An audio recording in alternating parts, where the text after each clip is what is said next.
Shalom, shalom, peuple de Dieu. Et n'a pas si nous vraiment mbote est belé vraiment. Na kombo na yesu vraiment. Et parce que au basili ko kufa to l'équipe bango na loko bongote so to zali na pema eza pona bolingo na nzambe nde apesi biso pema vraiment na tsongwa lelo vraiment.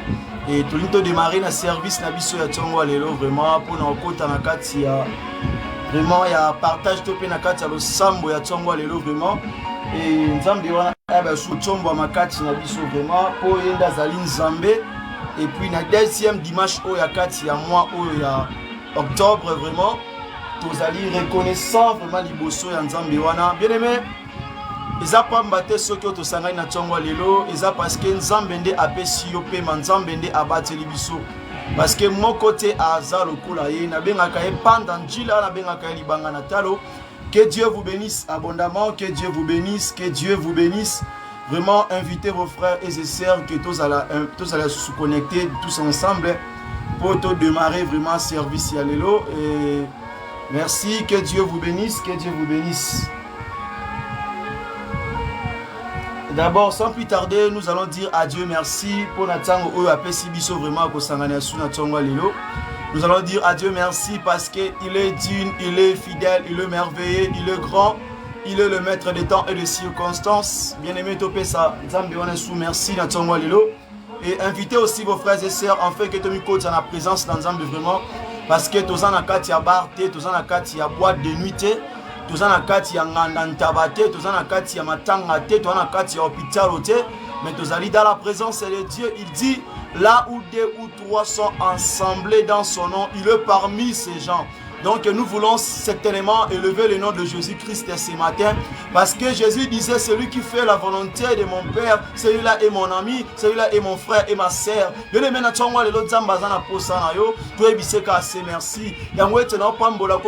Parce qu'il a battu lui a péché au paiement. Parce qu'il a protégé. Merci parce qu'il a merci parce qu'il a protégé. Parce qu'il a battu. Malgré mes pépés, malgré mes pépés à janvier, il y a février, il y a mars, Zamba permettre te aux atteindre. Même à ta mi pépé avril, Zamba permettre te simbayo. Même à ta mi pépé à mai, Zamba permettre et simbayo te.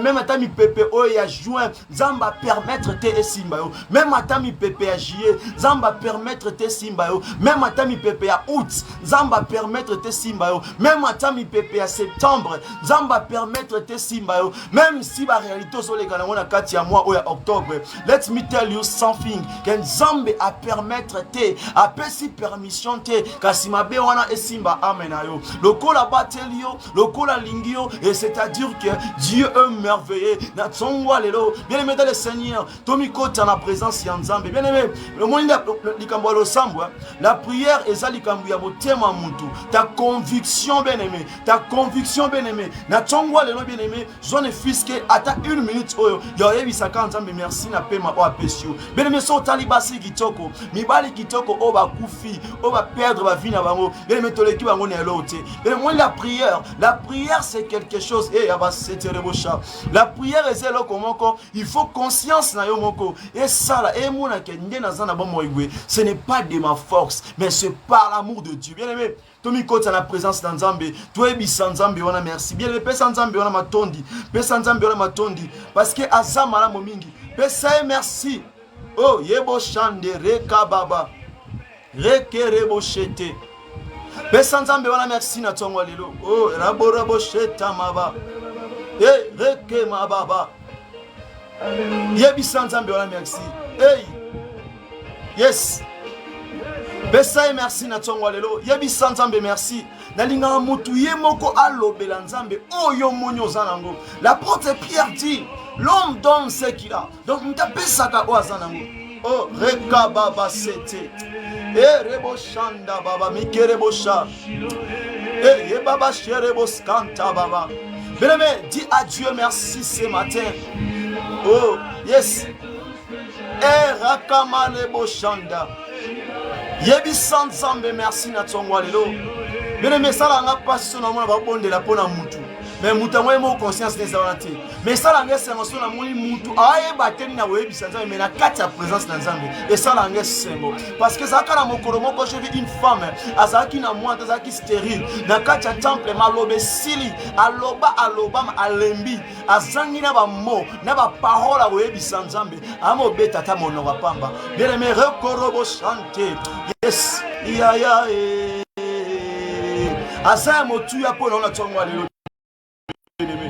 reba chandere baskete ramana baba bobangelo te parce que Nzamba sana yo bien-aimé ne crains rien à toi, Dieu est avec toi.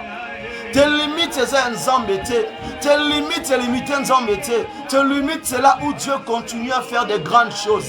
Il dit que là où vous c'est limité, c'est là où il prend le relève. Pour rassurer, Dieu a la capacité de prendre le relève de ta vie.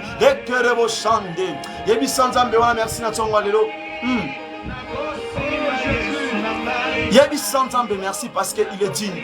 Dis à Dieu merci ce matin parce qu'il est merveilleux. Merci Seigneur, merci Jésus. Merci Jésus, le Dieu tout-puissant car mon cœur considère.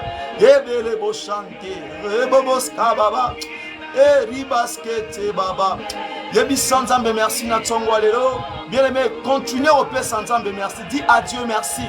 Parce que na kati ya présence na ende tozwaka esengo nde tozwaka kimia ta invité bengisa bandeko baza connecté na tango oyo na Facebook to pe na YouTube na WhatsApp na Instagram benga bango ba to sangana to benga Nzambe oyo alobi ete il est le oui et amen to benga Nzambe o azalo misien lo mi présent lo mi potentiel rekeba robostanta remana mane kerebo chande bele moko lesa moko na yo Zamba est poigné à pesa qui au paiement. Yes. Yes. Merci Jésus. Merci Jésus. Merci Jésus. Merci Jésus. Merci Jésus. Merci Jésus. Eh Yoshua. Eh Yoshua Machia. Eh mama seterebo shanda. Oh. Le bashinda. Hey, Yababa Sereboshe. Merci Yahweh, Jéhovah Nissi Sabaoth Adonai. Merci El Shaddai, merci Elion. La manne cachée. Oh. Yes. Hey, Yeberebo Shanda. Rekama mama Bileboshe. Ribanaka Reboshande. Merci mon Dieu, merci mon Dieu. Bien-aimé, dis à Dieu merci ce matin. Yes. Ngai bakolonga ngai te ya ya commence à implorer la miséricorde de Dieu dans ta vie. Dis à Dieu, aie pitié de moi. J'aime ce passage. Quand je vois David dit, oh rekoroboshete ma baba baba rinda reboska ye machinda ye mane korobosha rimando rebosete. Quand je vois David dit dans Psaume 51, dans le 4e verset, il dit, lave-moi, complète-moi de mon iniquité et purifie-moi de mon péché, car je reconnais mes transgressions et mon péché est constamment devant moi. Là, c'est la prière de David. David a supplié Nzambazoba et lave-moi, complète-moi. Lave-moi, complète-moi. Bien-aimé, dis à Dieu merci. Bien-aimé, dis à Dieu merci. Merci.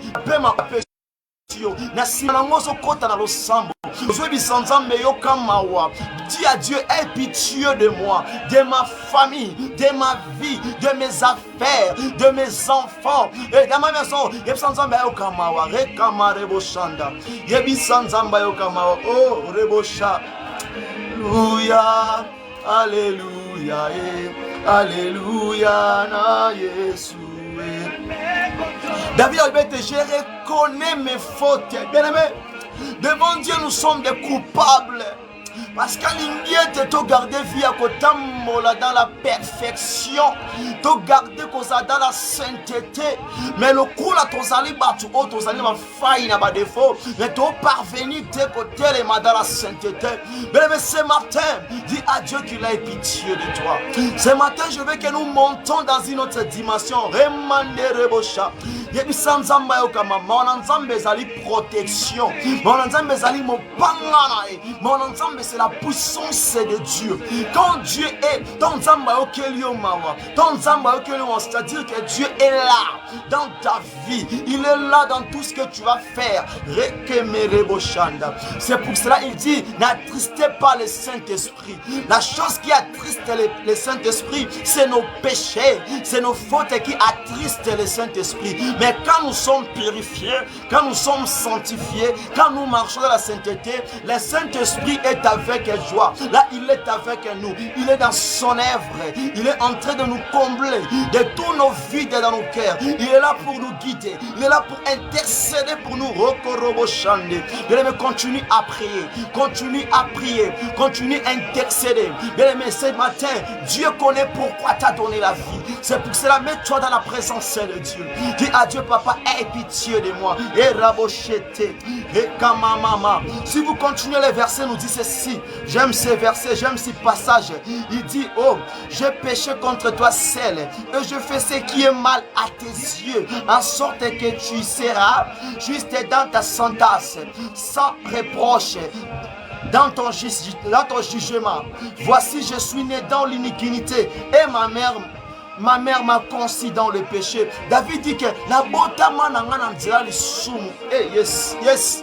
Shilo telemana yo e. Shilo telema e. Shilo e wapilo e. Shilo e. Shilo e. Shilo e. Shilo e. Yebi Sanzambe, God forgive me. Oh, implore le nom de Jésus. Appelle-lui. Oh, il dit en toute ta fête de prière de supplication. Oh God, forgive me. Dis à Dieu qu'il te pardonne. Appelle même le sang de Jésus, le blood of Christ.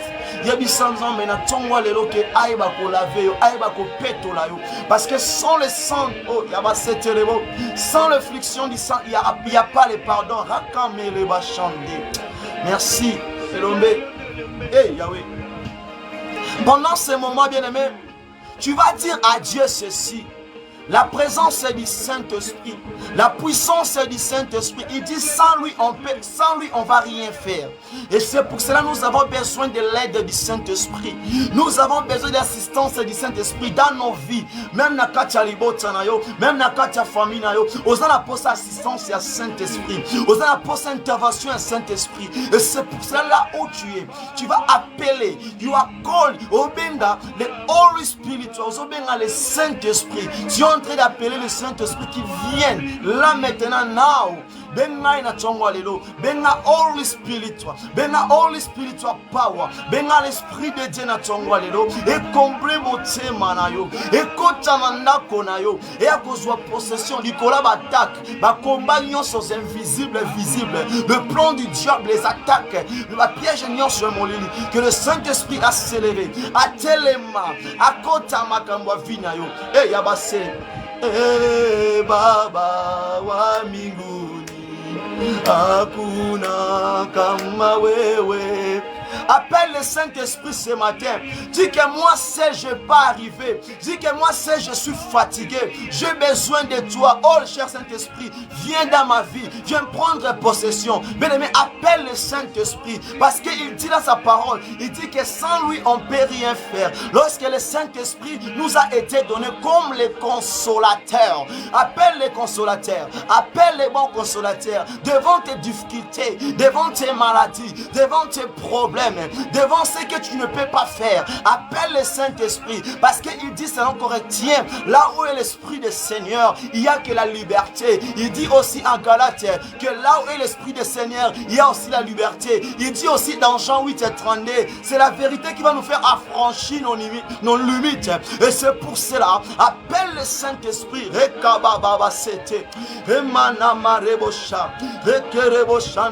Il dit les problèmes qui se semblent grands à vos yeux, chez notre Dieu, c'est trop petit. Bien aimé, dis à Dieu que l'Esprit de Dieu, l'Esprit de Dieu, Roya Mungu, Holy Spirit, toi, Rekababa Seti, Rimando Robosha, Rimande Yamos Kababase, Rekababa Shande. Appelle l'Esprit de Dieu, appelle l'Esprit de Dieu, appelle l'Esprit de Dieu, l'Esprit de Dieu, le Saint-Esprit, le Saint-Esprit, le Saint-Esprit, l'Esprit qui nous révèle, l'Esprit qui nous parle, l'Esprit qui nous remplit de l'onction du Reboshanda, l'Esprit qui nous donne la force de marcher. Yebi Sanzambe attondi sona molimo nae. Yebi Sanzambe, l'Esprit de Dieu, l'Esprit de fait, l'Esprit qui n'a pas de limite, qui relève même les faibles, qui donne même la force. Appelle l'Esprit de Dieu. Yes. Baba wa mbinguni, hakuna Mungu kama wewe. Baba wa mbinguni, hakuna kama wewe. Hey! Jehovah, Jehovah, Jehovah, Jehovah, il dit car l'heure est venue, qu'il est déjà venu, que les vrais adorateurs adoreront le Père en esprit et en vérité. Et pendant ce moment, bien-aimé, commence à exprimer le parole de ton cœur. Yebi sanzambe maloba motema na yo dia di I worship you. Yebi sanzambe na adore yo na kumisa yo o ye basket baba shanda. Yebi sanzambe je t'élève comme je t'adore. Yebi sanzambe na kumisa yo. Yebi sanzambe na za lever kombo na yo. Yebi sanzambe thank you my Lord, thank you my Savior. Yebi sanzambe tonda kombo na ye parce que il n'a pas changé. Il est le même hier, aujourd'hui, là, éternellement. Yebi sanzambe banda kumisa kombo na ye. Banda ko lever, banda ko sanjo la kombo nzambe. Banda ko kumisa ye. Mungu ni mwema papa na bana saba oti. E ya maskere bo shanda. Rikere bo power. Oh, va, bien-aimé, adore Dieu. Tu es mon ma vie. Hey Yahweh. Yeah. Jehovah. Jehovah.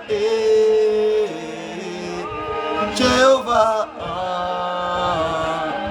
Jehovah. Dieu, le Dieu très haut. Bien-aimé, nous adorons notre Dieu dans ces moments. Bien-aimé, s'il s'agit de s'agenouiller, Mama Fukama na yo. Soit Seigneur là na se to kumisa kombo na nzambe. Toza ko adorer parce que ton monier te kobanda janvier tina mois o tozali précisément en octobre. Dieu il est merveilleux, il nous a protégés. Beaucoup bazala qui atteint dans le corona, mais Dieu n'a pas permis que tu sois atteint par cette pandémie, mais Dieu t'a protégé, Dieu t'a aimé. Oh robo shandera baba baba. Élève le nom de Dieu. Pray in the name of Jesus. Rekababa shenderebosa. Merci Jésus parce que tu es Dieu, parce que tu es merveilleux. Oh Yoshua Mashiach. Eh Yahweh. Mama na yo Yahweh. Sancho la ma papa na kemboli banga na talo makasa ba sancho Yahweh. Oh Yesu. Oh yes. Yes. Oh. Yes. Hey. Hey Yoshua.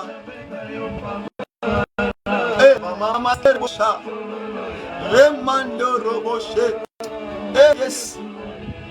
Hey. Yes. Renayo. Hey, yes. Bien-aimé, sur 5 Fukama, bien-aimé, c'est dans la présence de Dieu. Hey, Yeshua, Mashiach. Hey, Yesu. Le motema. Na bengayo na kombo nini. nabenga yo papa ya bana fololo ya motema Yesu molinga malamu nabenga yo na kombo nini nabenga yo papa na bana fololo ya motema Yesu molinga malamu Yesu yelelele. Papa, j'adore parce que tu es digne, papa. Tu es le comparable avec Dieu, Seigneur. Yoloko tanga katina balabala, Seigneur. Moi qui ai été perdu, Seigneur. J'avais pas de la valeur, Seigneur. Toi, tu m'as pris en main, Seigneur. Papa, yosuanga bisika wa boti batika nga baboti baboka nga, Seigneur. Papa, yoloko tanga papa. Natangi na grâce na yo. Na sisi classe na grâce na yo. Papa, na voyagé pe na grâce na yo. Papa, non tambola pe na grâce na yo. Papa, non lia pese na grâce na yo. Non lata se na se a grâce na yo. Rikeme na moya basha. Papa, toi tu es digne, papa. Je t'adore parce que tu es Dieu. Parce que tu es merveilleux, papa. Tu peux se mesurer à ta puissance, Seigneur. Oh, là, baba, baba. Yawayo swanga, papa. Nabisiko nga nazaki na espérance, te Seigneur. Batuming ba mona ki nga Seigneur nazaki na avenir, te. Ba mona ki moto kulu na muiba aventurier, Seigneur. Mais yo tango ye na vie na nga, Seigneur. Otala ki ba faille na nga te. Otala ki ba défaut na nga te, Seigneur. Papa, na kumiso parce que tu es digne, papa. Papa, parce que tu es merveilleux, papa. Je te lève parce que tu es digne. Ramando roboche. Eh, papa. Papa, sois élevé. Papa, sois élevé, sois élevé. Sois élevé, Seigneur. Sois élevé, Seigneur, parce que tu es digne, Seigneur. I worship you. Thank you, my Lord, for life. Thank you, my Lord, for the love, Seigneur. You are all for me, Yahweh. Thank you, my Savior. Thank you, Yahweh. Thank you, Yahweh. You support my life. You protect me, Yahweh. Hey, Yahweh. Yahweh, qu'est-ce que je peux te donner, Seigneur? Oh, Yahweh. Yahweh, you are Yahweh. You are my Father. You are my friend, Yahweh. You are all for me, Yahweh. I love you so too much, Yahweh. Thank you, Yahweh. Thank you for the breath of life, Yahweh. Thank you for the breath of life, Yahweh. Merci, merci, mighty God. Merci, mighty God. Thank you, mighty God. Oh, Yahweh, Rebo Shande. Papa, Sanjola Mana, yo, papa. Mokota Zalokola, yo, Seigneur. Oh, Yahweh, Sanjola Ma, Yahweh. Papa, Kumisa Mana, yo, papa. Tomba Mana, yo, Seigneur. Oh, Rabbi, tu es Dieu, Seigneur. Eh, papa, Sanjola Mana, yo, Seigneur. Papa, Tikana Yebiso, Zamala, mon Seigneur. Toi, tu es merveilleux dans ma vie, Seigneur. Papa, toi, tu es merveilleux, Seigneur. Oh, papa, sois élevé, Seigneur. Oh, Yababa, c'était Rebosha. Papa, un jour je te perdis, Seigneur. Un jour, dans un hôpital, Seigneur. Batie, bapes, pasong ici, bamai. Bapes, bakisi. Mais l'obi, kwezaka, Seigneur. Mais tant oyo, yaki, na katia, vinanga, Seigneur. Toi, tu as rectifié tout. Toi, tu as changé. Bien aimé, quand tu es en train d'adorer Dieu, bien aimé, il faut y penser. Il faut regarder de l'air. Faut d'abord na sima. Tala bisika, onzamba, suyo. Na bisika, komi, jusqu'ici. Ekotinda yo, olobela nzambe. Maloba moko ya kati ya motema na yo. L'adoration eza kota la grandeur bolamu nzambe, le bonté de Dieu. Yema santi ya bosha. Merci, merci, merci. Et ya bashande rebosha. Papa ye me la boshaka. Chakre me la basi. Rekandoro sete. Rekame la boshi. Rekamani ya basi. Ikena monako ya boneke reboshi. Nalmakama korabasha. Rekenda rebo. Rekama mama sipreti. Emene broshema. Emaya kababa. Rekerebosha. Papa kumisama na yo.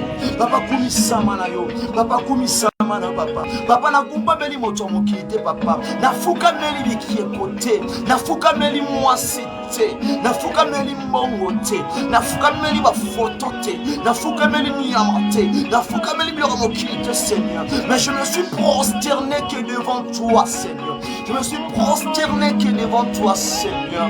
Juste pour élever ton nom, papa. Je reconnais tes bienfaits dans ma vie, Seigneur. Je le vis, je le vis, je le vis. Je le vis, Seigneur. Et c'est pour cela que je te lève. Je te lève. I worship you. Yahweh, thank you, my Lord. Thank you, my Lord. Oh, Yahweh. Toi, tu as fait beaucoup dans ma vie, Seigneur. Yahweh, you are my confidence, Yahweh. Yahweh, you are my confidence, Yahweh. Yoshua Mashiach. Papa Sanjola Manayo.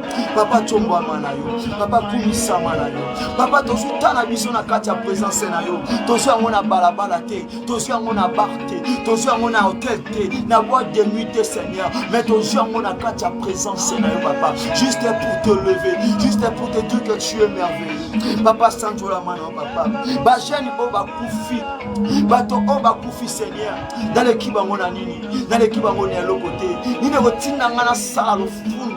Nazalo lendo libosono papa et le côté Seigneur. Papa, je veux juste te dire merci. Tu juste merci Seigneur. Merci pour tes bienfaits. Merci pour tes bienfaits. Oh papa Sanjola Manayo. Papa nettoie Manayo papa. Yosali Zambé. Yosali Zambé. Yosali Zambé. Toi tu es Dieu. Qui est comme toi? Personne. Personne. Personne. Personne. Merci Jésus. Merci Yahweh. Oh. Oh Jésus.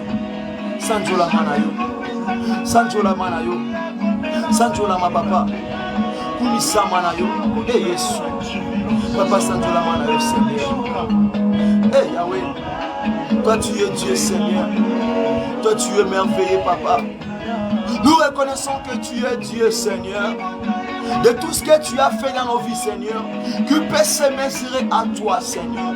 Il n'y a personne Seigneur, dans le ciel et sur la terre, au fin fond de la terre Seigneur, tu es Dieu Seigneur.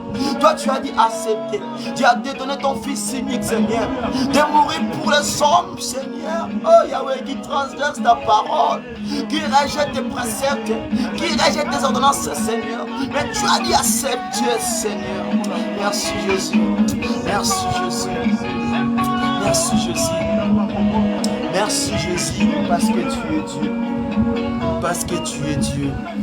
Bien-aimé, ici que Zoamio, Otika la Kimia. Donc dans ça la prière pour te compter la deuxième partie où Etikali pour te continuer service oyo. Et je vais prier na kombo na Yesu. Yahweh na kombo na Oshua Mashia. Le maître des temps et des circonstances, Seigneur. Toi, tu as dit selon ta parole que Yahweh, que dans toutes les choses, dans toutes les circonstances, que nous rendons toujours gloire et grâce à toi, Seigneur. Te peux merci pour la journée, Oyo, pour la dimanche, Oyo.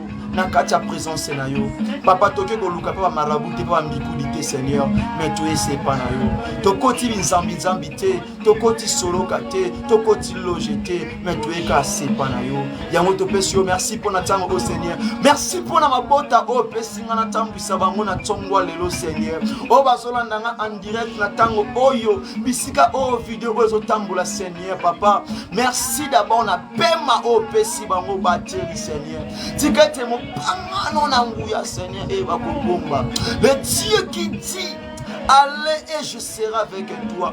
Tambola na moko na kati ya parole au Seigneur. Na senge te tango moko woyo comme loba au Seigneur. Ay ba kozwa réponse par rapport à la question pe ba inquiétude na ye. Seigneur, lève-toi et agis au nom de Jésus.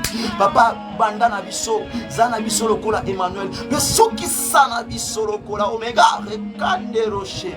Papa na yebe te ozali nzambe.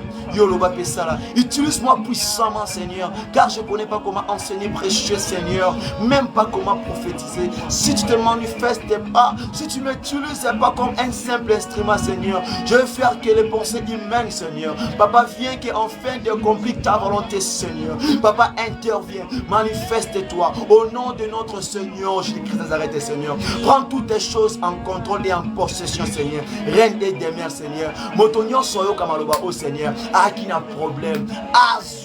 Et à nous, à joie solution, et je crois cela au nom de Jésus. Papa, pendant tango otoko tanakati ya partage Seigneur, yonde kunza pérenne, simba monoko nangai, Yahweh gagner plus des âmes au bazaki perdu, bazonga la marche na yo, na kombo na Messia, pozali nzambe, yango wana tobeti maboko makasi parce que za malamu mingi. Ya humanité atikali nzambe na kombo na Messia, tozongeli ba place na biso vraiment.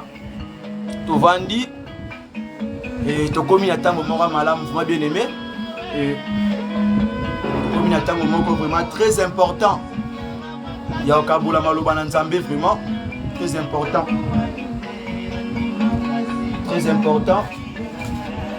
d'abord on appelle si bino nyonso mbote na kombo na Yesu po ete Bondimiko s'est disposé pour tout sangana susu et na tongo lelo vraiment et na katia présence dans Nzambe parce que ce n'était pas vraiment facile et c'est par la volonté de Dieu que Dieu a permis que tous en katia présence na vraiment. Tika Nzambe wana apambola bino sans plus tarder na pesi mbote na bandeko nyonso bozolanda nga na tongo lelo na pesi bino mbote na kombo na Yesu pour to bondeli elongo tozalaki na bino elongo vraiment Nzambe apambola bino pour na présence na bino et na kati ya service oyo boye pa ina ngai te boye pete kotala ngai mais boye parce que Yesu nda sangisi biso na tongo lelo na sir que la parole oyo Nzamba koyeba ko répondre na ba question na yo et c'est pour cela tango soka maloba oyo mets ta foi en action zana kondima ke Nzamba koyeba ko rassurer pe ko pesa yo ozoluka na kombo na Yesu Messia. Sans plus tarder, nous allons lire la parole de Dieu. Nous allons lire la parole de Dieu et précisément dans le livre de Matthieu. Totanga makomi na Nzambe na mokanda ya Matthieu le chapitre 28, le verset 19. Je fais la lecture au nom du Seigneur Jésus-Christ de Nazareth. Bible est Sibisoboué.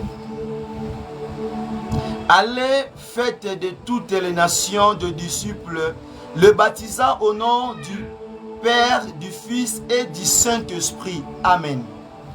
Nous allons aussi prendre dans le livre de Romains. Nous allons lire dans le livre de Romains. Romains, le chapitre 8, le verset 32 jusqu'à la fin du chapitre. Je lis au nom du Seigneur Jésus-Christ. Lui qui n'a point épargné son propre Fils, mais qui l'a livré pour nous tous. Comme ne nous donnera-t-il pas aussi toutes choses avec lui? Qui acquisera les élus de Dieu? C'est Dieu qui justifie. Qui le condamnera? Christ est mort. Bien plus, il est ressuscité. Il est à la droite de Dieu. Il intercède pour nous. Qui nous séparera de l'amour de Christ? C'est la tribulation ou l'angoisse ou la persécution ou la faim ou la nudité ou le péril ou le paix, selon qu'il est écrit, c'est à cause de toi qu'on nous met à mort tous les jours, qu'on nous regarde comme de brebis destinées à la boucherie. Mais dans toutes ces choses, nous sommes plus que vainqueurs par celui qui nous a aimés. Car j'ai l'assurance que ni la mort, ni la vie, ni les anges, ni les dominations, ni les choses présentées, ni les choses à venir, ni la puissance, ni la hauteur, ni la profondeur, ni aucune autre créature ne pourra nous séparer de l'amour de Dieu manifesté en Jésus-Christ notre Seigneur. Que Dieu bénisse sa lecture. Pourrons-nous acclamer pour la lecture de Dieu? Na pesi bino susumbote vraiment na kombo na Yesu pour yazali Nzambe pour ye abomwanité vraiment et sans plus tarder tozo landela kaka tozo kende selon heure totambola selon heure donc tozo kende mbongo donc tutangaki na mokanda Matthieu chapitre 28 le verset 19 tutangi pe na Romains 8 dans le verset 32 tina 39e verset. Et au bas ça peut sur le livre à Apocalypse, livre à Révélation, Apocalypse, le chapitre 2, le verset 5. Au bas ça peut sous. Et bien aimé, que Dieu vous bénisse. Que Dieu vous bénisse. Que Dieu vous bénisse. Que Dieu vous bénisse ce matin. Que Dieu vous bénisse. Parce qu'il est merveilleux, il est d'une ce matin. Nabi Kenatongo lelo. Soki Nzamba apesi yo pema, soki Nzambe abateli yo, c'est parce qu'il a un projet pour toi. Et nzamba salaki moto nyonso na siya mokili oyo ayeba ko tia bambuma to ayeba ko tia biloko o esengete un jour faut produire quelque chose. Nous tous na siya mokili oyo tozana mission ya kosala. Et je sais que la main de Dieu dans ta vie eza ko fongola, eza ko protéger, eza ko pe sur la force d'y accéder. Là où eloko ezalaki te, yazotia eloko. Là où il y avait des barrières, il y a des barrières. Tikana biso na tongo lelo. Eloko nyonso bande ko semble difficile comme facile na kombo na Yesu. Na bisiko tsholo maki, kaka na bisika na ne ba otombola yo. Na bisika bengana kyo, kaka na bisika na ba ko luka yo. Na bisiko ko isamaki telema na kombo na Yesu. Parce que ce matin, Jésus dit, venez à moi vous tous qui êtes chargés, fatigués, je vous donnerai du repos. Dans sako la peine à tongo lelo, que repos ya solo kota na kati ya ndako na yo, na ba faire na yo, na kelase na yo, na nyonso zo sala nzamba pesa o repos, o réjouir na o nzamba zo pesa yo. Diamonyo so ko telema, po aluka aiba, abebisa, selon Jean 10 dit le bien les voleurs vient que pour dérober, égorger, et na sa ko anéantir force nyonso o ekoluke bebisa kimia o nzamba pesio, et sengo nzamba pesio, ba faire na yo, bana na yo, na telemeli en nom de Jésus. Tu es la tête et non la queue. Dis Amen. Tu es la tête et non la queue. Dis Amen. Je te rassure ce matin. Tu es un vaillant héros. Tu es un vaillant héros. Dans Bokana Matthieu, le chapitre 28, le verset 19. Allez. Allez. Donc il demande le verbe aller. Allez. Partir. C'est parti. Allez. En action même. Allez. Allez. Bien aimé, allez. Là, c'est Jésus lui-même qui parlait de aller. Jésus Christ a perçu son recommandation était Tokende. Habito zongate mais Tokende. Il dit allez.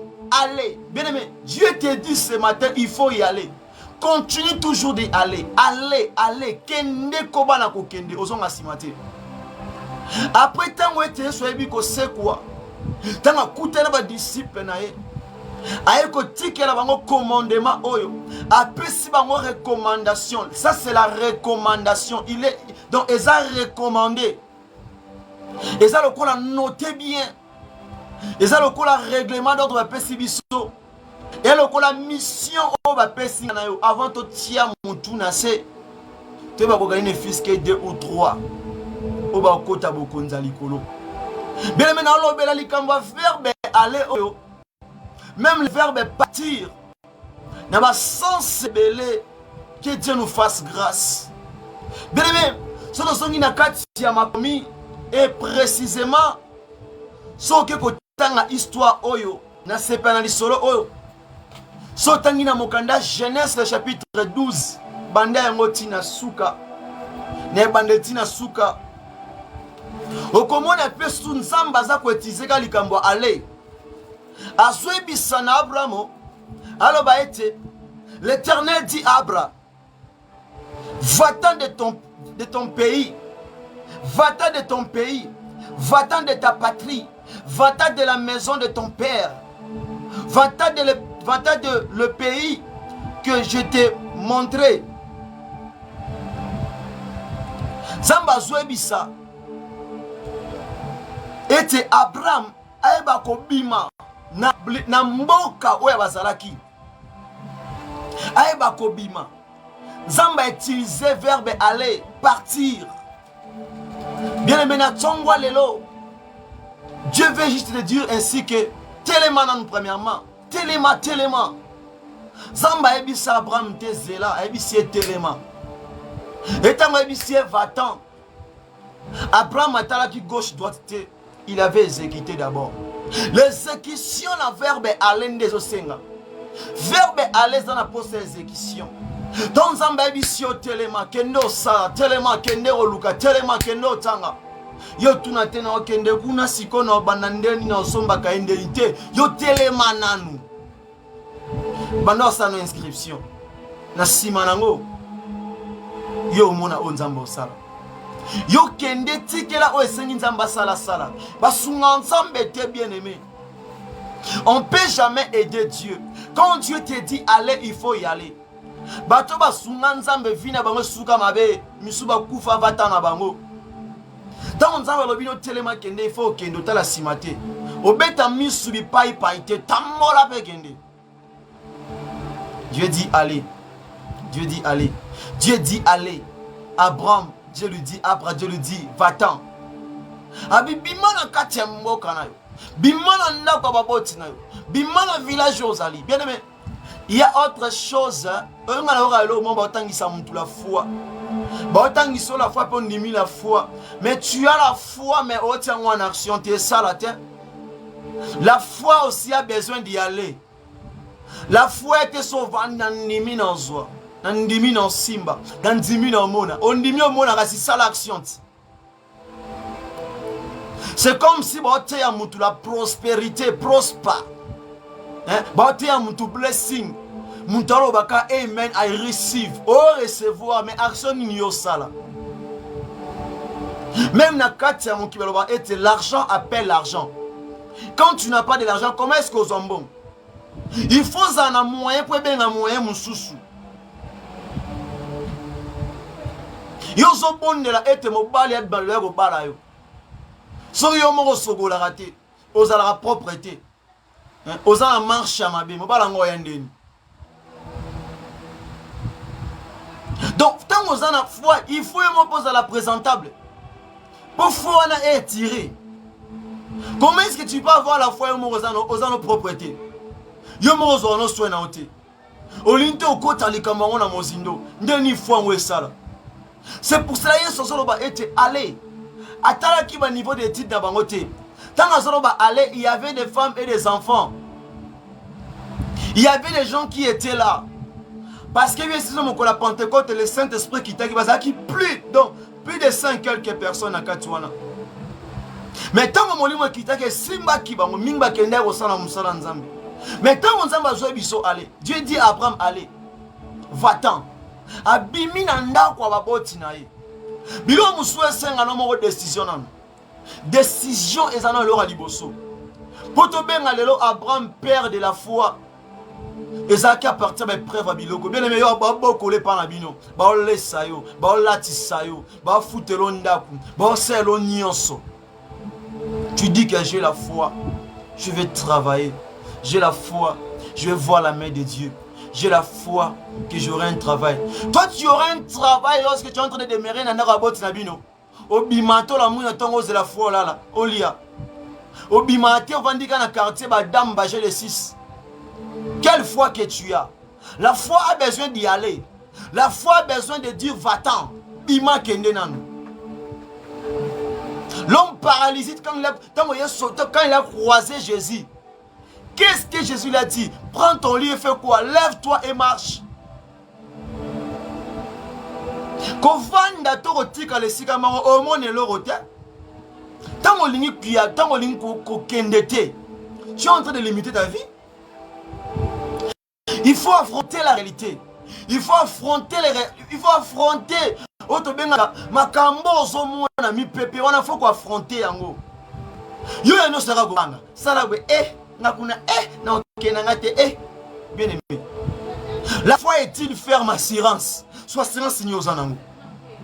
Toi tu penses que les Abraham bazoy vient à facilité. Toi tu penses que Sarah Botan a pété.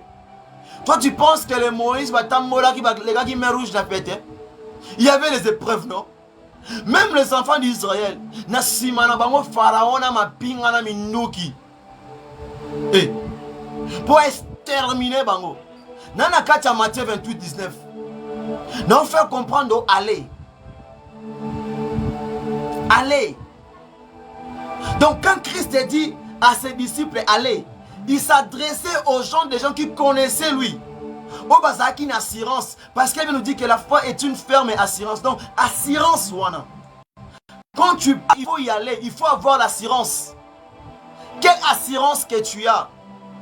Yo senganzamba voyager. Pesangamba on a voyagé. Démarche une jo sali yomoko. Yo ligno voyager, on a ni passeport, ni visa. Ce qu'on voyage en kenango ni. Na posonguba, tona makasa.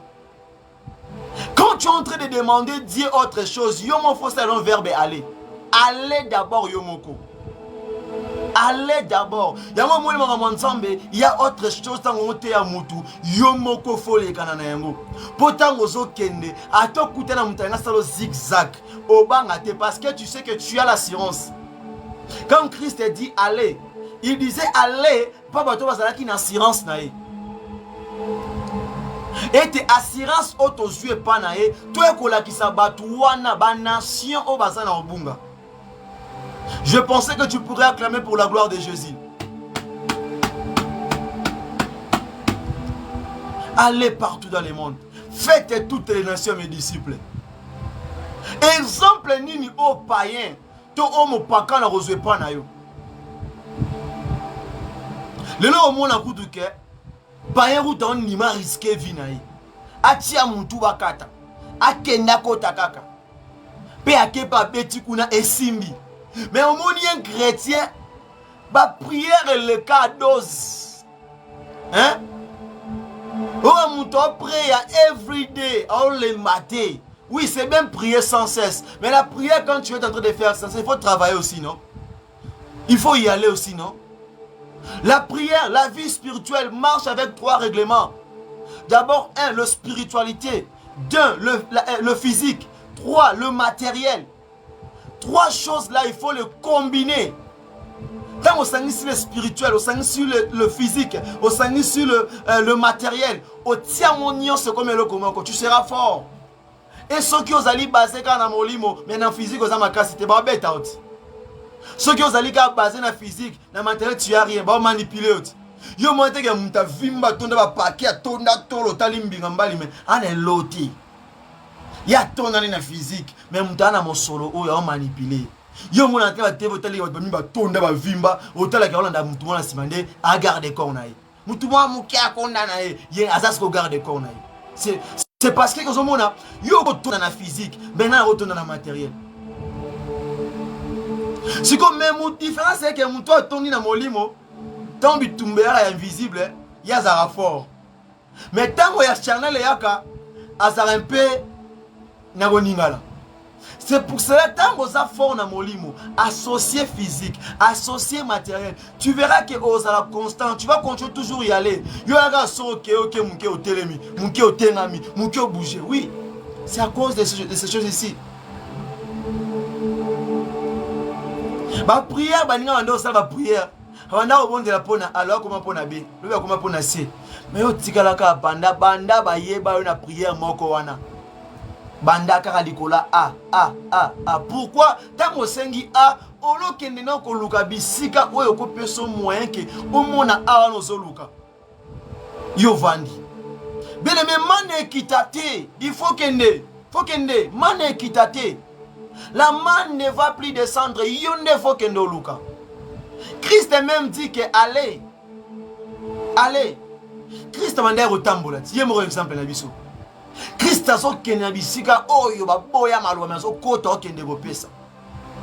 C'est pour ça selon Éphésiens nous dit que tout temps pour exemple il y a Christ. Bien aimé, il faut y aller. Un chrétien ça violent.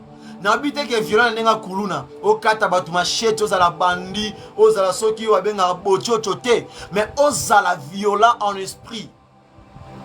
Ose la courager un chrétien à montation non, parce que c'est biblique. Elle me dit que on a reçu l'esprit de courage, de force. Hein, bien aimé. La courage est allée audacité, non? Allez. Sur Tanguy dans Romains 8, la Bible précise. Dieu lui-même n'a point épargné son fils, donc son propre fils. Nzambe épargné moi en eti. A pesa qui est allé, a tindie kuna, a tindie na mokili. Et tant komaki, qu'est-ce qu'il a fait? Il s'est donné pour nous. C'est aussi autre chose que batu mingba bossa na lelo oyo. Yoko benga mosanza mabonde la pona yo. Ozo prophétie. Même notre songe. Mais ce que l'oko yoso luka basale la yo moko kende luka ngotendeli ne simba. Yama mona atango mutu ye moka koti na profondeur à makambu na ye azwa solution. Yo mo ateke ba otekele loko o sola téléphone o isi mutaki esombela yo mais otali ne mutana sombi yango o mo lokola sombi yango bien te mais so ke yo moko tango komi okutana mutu oteka o mona ke koloba na yo na liso na yo na ye ezala différent et pour qu'on soit eloko wana pris oyo tantôt oyo atakite. Pourquoi la présence ça joue quelque chose. Quand tu cherches quelque chose, quand tu veux quelque chose, il faut y aller. Yo so luka libala, o luka ba honoré, yo mo oza poli qualifié, ndumba qualifié, otali muntu sale manière, mais so luka libala, Nzambe mobala vinanga, Nzambe pesanga libala, ozo libala ndeni soki yo mo lingi to changer na no bongo la caractère na yo. Hein? Il faut dans un caractère moi un peu bien. Tant au bimo tambola aller. M'tatela bi oui. Sœur oya banga ensemble. Sœur oya to sanza. Bien aimé na quoi na foi pour un jour. Tikana bisayo. Na croisant sœur moi des messages. Sœur ya tabernacle les messages. Ala taraba foulard ba robe milai. Na bi oya ma saint. Abanga ensemble. Abanga ensemble. Nana ko respecter sera na makasi na binzambe ah moi c'est au bal nzambe so pesinga moi ça benzambe non sepela. Oui bien aimé et qui penser na nga moto mais na ba kite na kati ya roba mulai wana kindumba ya niveau master e bata miguna pas ya niveau diplôme mais niveau ya master e bata mi na kati ya jip na kati ya roba mulai wana mais le contrat na ko sous-estimer c'est moi la zakina quartier alingara ba jipa mikuse bilora mikuse do aya mutu a l'air bien oh ndumba makasi tala penser à mutu mais un jour le roi tira nzambe akutani sanga na sœur wana bwe na couloir na to sa service dans son ngabwe na molili na matiti et tobe mutu gezo ya mutu ke ba faire repeli ton ba faire repeli bwe na tala we sœur na ti atalinga bwe azui panique. Nabi na Moïse na butunde ko bondowe na butunde ndumba na butunda betanga na Chelsea. Nabi oh my God. Bien aimé, c'est-à-dire quoi? Biloko musuta ngozoluka ngona vie yo moko faux un exemplaire. Hein? Faux un exemplaire. Yo lingo ça va faire aux ana combien? On a nini? Hein? Ozana combien yo moko? Yo zolingo koma na ndaku na yo. Yo zolinga na no somba lupango. Na perso exemple. On a pas somba lupango. Mais ozo vivre pas na bino. Est-ce que oyebi déjà mon toke au foot na ndaku? Oyebi déjà mon toke au dépendre celle. Il faut aller d'abord affronter. Allez linga perdre. Tango sengo kende fo kende. Faut ko sala. Tango sengo sala faut ko sani faut ko sala. Yamo otala lolo ba quartier otala batu mingi ba donc akoli azaka na quartier abala te obota te. Puis asala te. Pourquoi azobanga aller azobanga. Ya lingi rester. Papa Zali. Oncle Azali, Elikana motolobi motwako kufe ya, Elikana motolobi motwako kufe, Elikana papa lobi papa ko kufe, Elikana noko lobi noko ya ko kufe, Elikana mama lobi mama ya ko kufa, Elikana motolobi motako kufa. Soki otaka elike pa moto oko simba touche. Bien aimé, il faut aller. Christ dit aller partout dans le monde. Christ a parlé de y aller. Il n'a pas dit il faut rester là. Non. Il faut aller. Quand on dit aller, c'est la foi. Parce que la foi est une ferme assurance. Quand tu pars, tu as l'assurance. Oui, Dieu m'a choisi. Oui, Dieu m'a aimé. Oui, Dieu m'a dit. Dieu t'a dit. Maintenant, il faut faire quoi? Il faut y aller. Yozoba prophétise. Tu as reçu des prophéties, mais tu as peur d'y aller. On m'avait dit, je serai un homme d'affaires. On m'avait dit qu'un homme riche va me marier. On m'avait dit dans ma vie, ceci, ceci. Yo comme ça prophétie le roi Massapo. Au comme ça ma prophétie le cola, m'tota la film en Nigeria. Au comme ça prophétie le roi la Moutou, bah maman ko exoter air nyoso. Au comme ça prophétie le roi la Moutou, bah flatter, bah bercer. Non. Quand tu reçois les messages, il faut soit en action.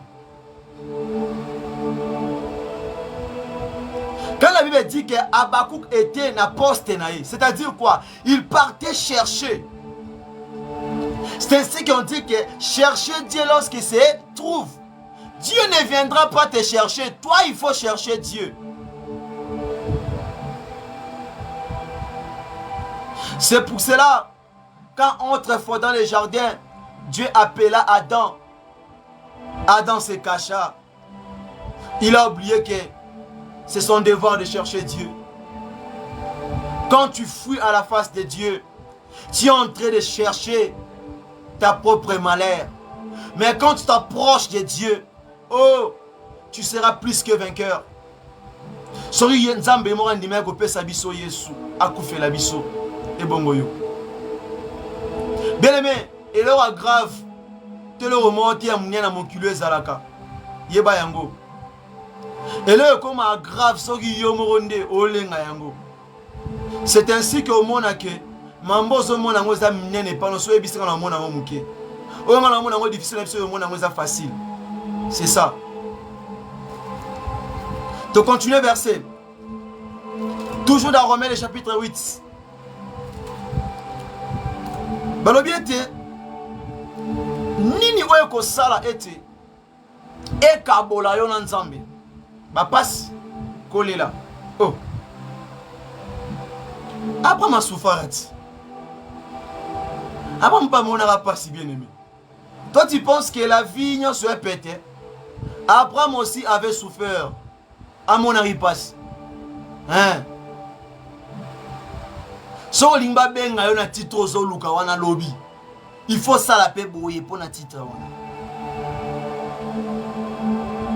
Parfois so lingi trop les choses les facilités baby solo vie. Et elle au moins la vie na ngai comme exemple na pesa yo. Na linga te ba sela nga nyoso. Na linga lo kona ti. Na linga na lo nyoso nga pena contribuer. Nga pena sala pe oyanga. C'est ça on est monté senga sala. Mtawo ata vandiga wi. Na sous-vêtement na yo ba somela rayo. Na sous-vêtement. Mais au commis déjà adulte. Au moins surtout dans les pays Afrique. Au moins que mutwa koli a commis adulte mais azobanga ko aller. Azobanga verbe aller. Misura dans le pan en famille. Alors nous dans le pan en famille. Misura comme kuna na Orient, na Occident kutu. Et comment arabe? Ndeko nanga na États-Unis, ndeko nanga na Londres, ndeko nanga na Amérique, ndeko nanga na Europe. Ndeko no na Europe na Amérique. Yo ani sa komagi Amérique wana asotaka mama komi na Amérique mbala moko. Yango mone belé na pesa ke de koluka musala komi ko ina ndeko na ye. Yo ne pas kenda poto mona le roi yenda bonga, yenda koma na nyoso. Pourquoi? Parce que oyebi ko kende olukate, oyebi verbalete. Yé pas ça là qui boye. Pour comme kuna, il y a rien de gratos na sia mokili, oh bien aimé. Il y a pas rien qui est gratuit na sia mokili, oh. Hein bien aimé. Dans le bon terme pour comprendre. Pour le comprendre. La vie, il faut qu'on révolte la biloro mususu. La révolte c'est bien. Il faut qu'on révolte la biloro mususu. Il y a bongina banaï. Abali libala kitoko. Bazolia baotama mutuga bien. Oui, Esaïe, c'est à lui, c'est pas à toi. Esaïe. Soit linga péché, soit pas boigno, tiki Esaïe. Yo sala ya yo. Yo sala ya yo. Ozo banga ndero kende. Tango pozo banga rokende, âge peso pousanaka. Tim comme ça, si tu as 50 ans, 60 ans, au salaire le repète au body pété, vieux silica oui. Au tiki peut l'autre côté.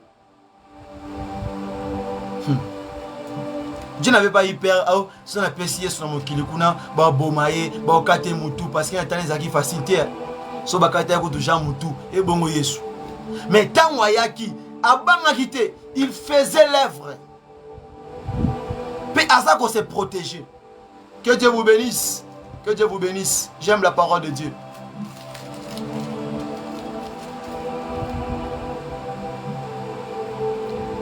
Ah non, c'est pas un passage. Je l'ai dit. Qui accusera les élus de Dieu? C'est Dieu qui justifiera. Pour la compréhension. On nous dit dans Romains 8, le verset 33, qui accusera les élus de Dieu? C'est Dieu qui justifie. Nani wa refunda mopona mi nzambe. Moto nzamba poni, moto nzamba ndimi. Mais ça fait mal, hein? Ça fait mal surtout aujourd'hui.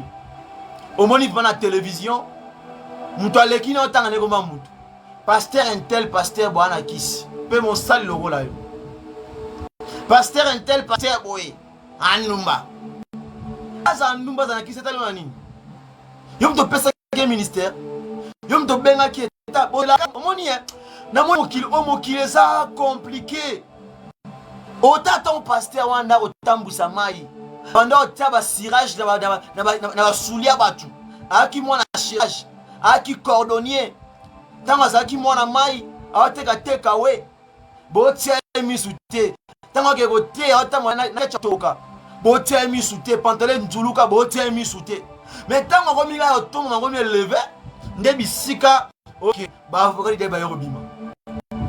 Jeune ba avocat de ba yobima. Biro na biso yozana nana kofunda moto nzamba poni. Bien aimé, atengama, alala pongi, aza tout droit, yo etalioti. Yo zwa o esengezu. La Bible dit, examinez toutes les choses. Abstenez-vous du mal. Bon zwa o ezema malam. C'est ça. Ça son travail, bien aimé. Yo mon dimi vanora tongo l'équipe na YouTube, na chaîne P. Pourtant on va passer.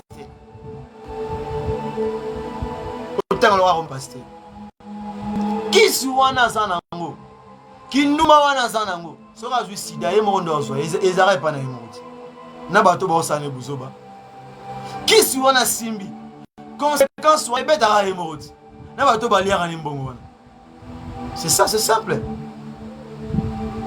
Viso kyo lingi yo kende te yo talaka ya baninga. Talaka baninga. Yango mona batu mingi o bozo tonga bozo critiquer otala muto yo zo critiquer otonga wana ya okende kaka yo tikala. Ah j'ai kende. So mona ke mokile changer. Banda otala bano bazaki miki na ba quartier tala ba ko na ajini. Mwana bota mina ndako yo zalaki. Abota mina misu na yo. Akoli na misu na yo. Asombi, asali, atongi. Atikyo na ndako ya botamaki. Mais olokama olingo luka nzambe te. Pe otala bato bongo ba bondela mingi, ba jeune kili.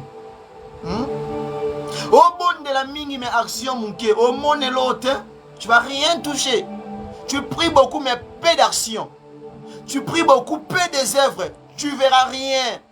La foi est une démonstration. Il faut la démonstration. Tout n'a pas réussi ça. Tout n'a pas réussi bien aimé. Et on a bis remis peine. Et on a bis remis peine. Les hommes comme pas si mingi. Les hommes de Dieu. Tant on dit allez, yo zakinaï. Yo zakinaï. Mta simbakis. Oui, à téléma. Yo pona ete. Et Moussanzambe a passé. Et a passé Moussanzambe, ça passe si bien aimé. Et a passé. Le contraire, on laisse la rabino passe dans mon thème, mon sali, mon quoi, coué, ou bakangena moisi, bakangena serre dans la église. O le bon sambe la ponza ma pese makasa to a téléma nenge bible ebisi biso. Mais yo komi ko critiquer komi ko chola. Bible pekisi yango. Hein? S'il faut parler de mauvaises œuvres, l'obéla yango, et ça m'a bêté pour le savoir, il y a des faux bergers, il y a des faux pasteurs, il y a des faux prophètes, oui. Mais yo zo kombo muningo tangango. Hein? Yo mona mokoni ni Yesu Christ atanga kombo ya faux prophète ou kombo ya faux pasteur. Parce que bike mutu wana bungi nzela ya za na posa na ye. C'est pour ça qu'il dit que Yesu tango ayaki pour les injustes, ayaki te pour les justes. Parce que ceux qui ont moni que vous allez juste, pasteur on a tengami. Toi tu dois prier pour lui. Il faut bonne de la peau na poisson parce que vous allez juste. Il y a tengami, il y a bungi c'est là comme il perdu. Quel effort soutient qui? Les faibles. Et ça pour un avantage na yo. Yo kolo ba ya roya munene azo avancer aza ko avancer même comme on rebête à temps abongo le monter motali yo ko tikali. C'est ça le mal aussi. À la vie il y a trois choses. Il y a le grand, il y a la moitié, il y a aussi les faibles, les hauts et les bas. C'est ça. Très important. Ce qui monte ma base dans la mokili oté toté anan. Comment on va y aller? S'il n'y a pas les hommes mauvais dans ces mokili, s'il n'y a pas les personnes qui vont continuer à baby ça, on va aller prêcher qui? Il faut battre pour être la parole de Dieu est qu'elle est partout dans le monde. Donc comme ça va tourner comment être disciple na Yesu. Yo mon rebima qui va pas qui va. Pense bien c'est là. Allez. Là il va dit dans le 30e verset qui le condamnera. Christ est mort, bien plus il est ressuscité. Il est à la droite de Dieu, il intercède pour nous.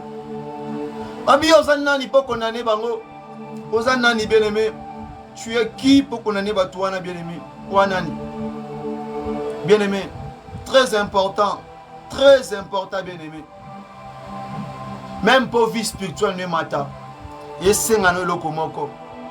Tellement na chemin na yo. Continue au tambola. Yes, oiseau continue à intercéder coller la peau na biso. Ah, c'est certain. Pourquoi yon kolimos au ça demi-tour? Continue y aller bien-aimé. Il n'y a pas un héros sans histoire.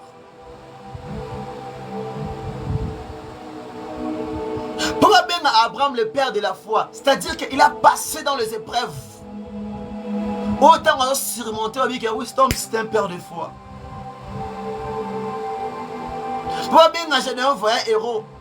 C'est-à-dire qu'en lui il y avait la puissance. Il y a aucune colonga. Il y a qu'on brisé par hôtel à Bakoko et Babotinaï. Tu comprends? Allez. Na poussé au kende. On nos jeunes frères, jeunes garçons, jeunes sœurs. On nos jeunes maman, jeunes papa, mais tant de communes, tout moi 70 ans, 80 ans. Osana mai na makilo osana force mais okomi ola mutu moko déjà makasi sili a fosi amotambo na nzete bene mais abomination. Tiens, c'est l'abomination. Yo jeune on a quoi? Viens mon preso na kutena Yesu. O kapeso nto kutena Yesu. O kutena Yesu. On se rappelle sonité na âge na yo so qui a pembe na mutu.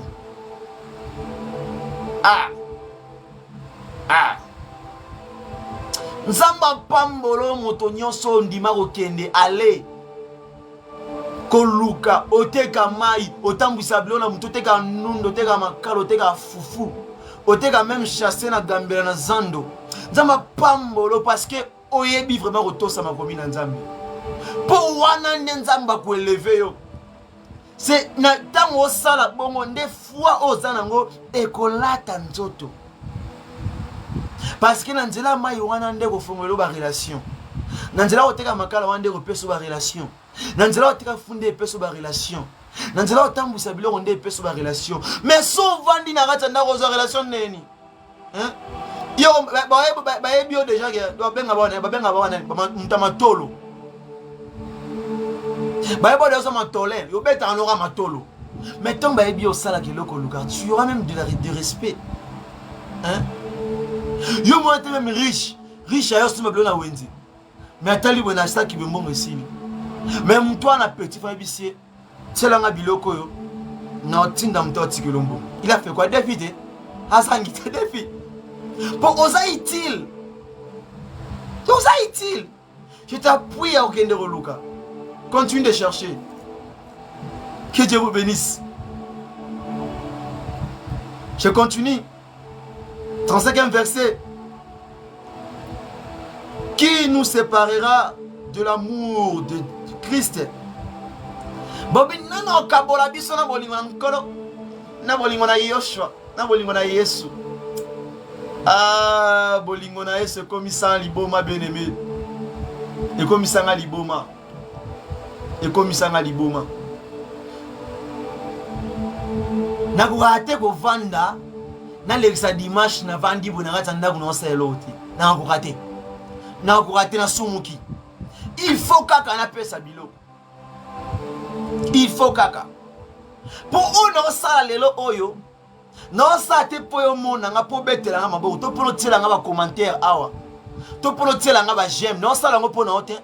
Mais non sala parce que nzamba mona nga akotaka ngai na carnet na ye. Pour mon colomoro j'aurais pu cette force. Je serais fatigué. Et ça mon colomoro quand on sanga même moyen on sala œuvre oyo. Mais on demande ko sala mon colomoro ko telema pour justifier ngai. Pour ne fortifier ngai. Non lona. Non lona.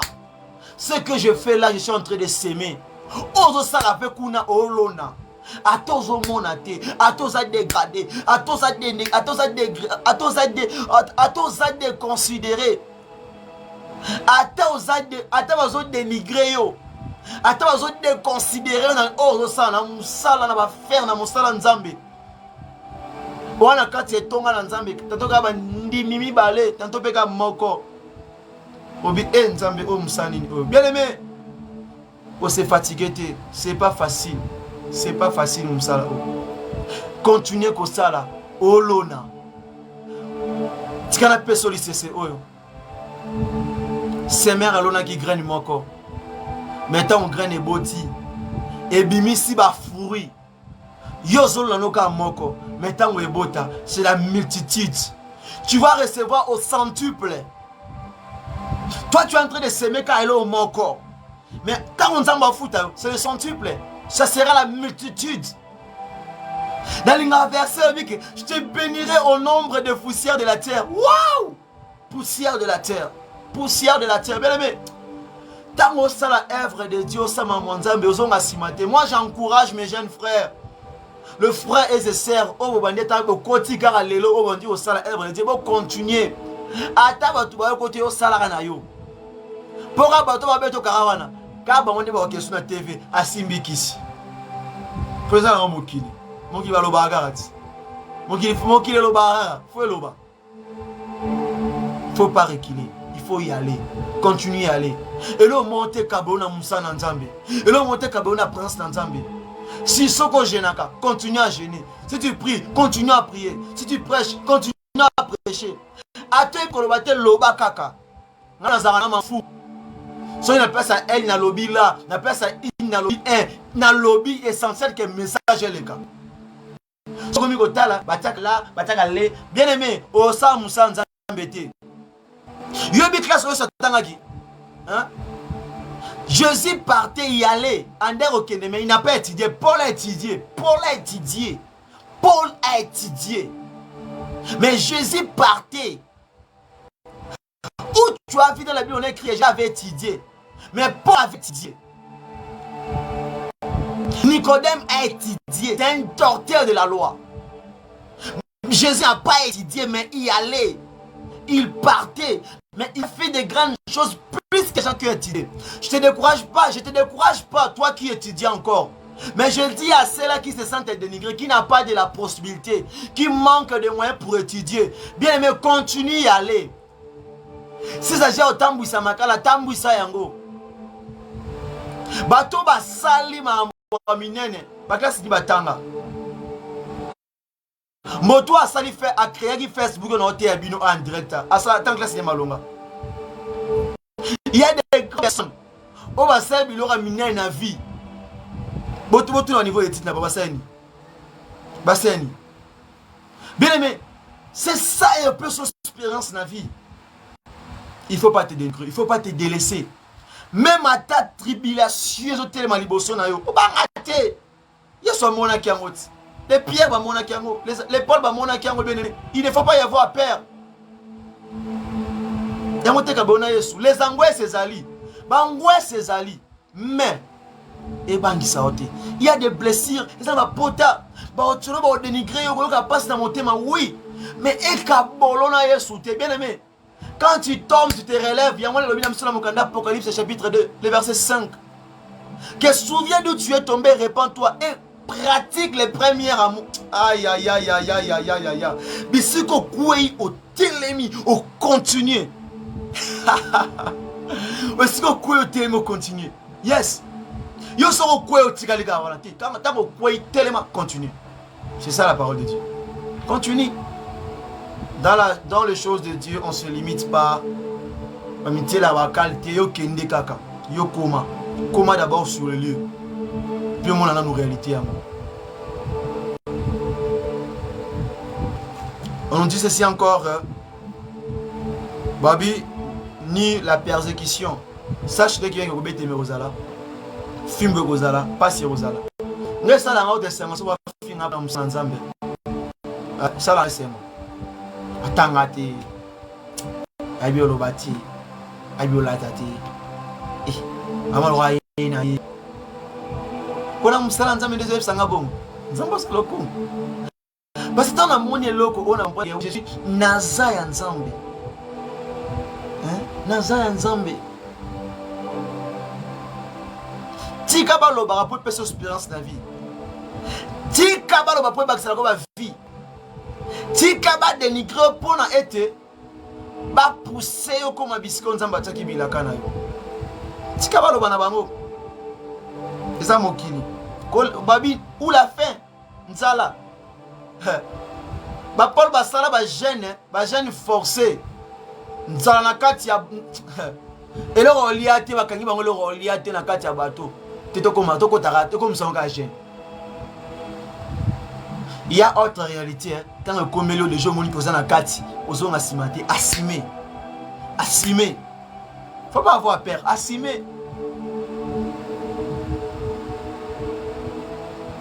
Je le côté bisika mususu, oyebi langité, oyebi olobate, nous a bloqué au liandeni. Bakangi au liandeni. Oyebi mutute. Qu'est-ce que tu as fait? On continue dans le rythme batouana, mais à garder ton identité. Na place n'a recul l'habité, n'a continué qu'à bouillir. C'est ainsi que Paul dit que à Kebisika va payer comme le rôle là. À Kebisika va jouer comme le rôle là. À Kebisika va tout comme le rôle là batoué. Ok Bisika va battre au Kendeboué. On continue à rythme wana. Mais on garde l'identité na yo. Pourquoi poète yomo quoi na libuluté? Bisika musui ate okomi wana te ngate batala kanano. Tid. O sala mais oza ko étudier. O luka couloir ni obimela. Et stratégie te. Que Dieu vous bénisse. Babi ou la nullité. Kozanga bilamba bien menga la terre. Nga soro taliba ancien prédication nga ba photo na momo na mage. Suge belé na mutu le roi mutalibon mandefo belé. Ne la mama o tanto njulora na ngono. Pena leki na ngola média. Na ngo tesko na sani. Dans le colère la manga na théâtre. Le roi la manga de bon de la bonne mutu. Qui t'a dit cela? Si tout est vanité. C'est pour cela au moins na poto surtout na Europe na Amérique. Olata te etalio. Ba histoire ko lata remona ngo mix surtout amboka so ko mondo remona ko lata. Mais na pays mususu olata te etalio. Mutu mususu azwaka lo razolo ke pan ici. Donc yo Nicolas pantalon, Nicolas chaussure était au église te. Aïe aïe aïe. Ngana kele église ma papa. Eh. Dans quelle église na bois qui m'a nzoto na sa savanté, ma foute été. Ma pega kuna solo. nzoto solo, na église. Bien aimé, il n'y a pas un héros sans histoire. Il faut aller. Non, si ça, on continue. Non, continuez. Non, continuez.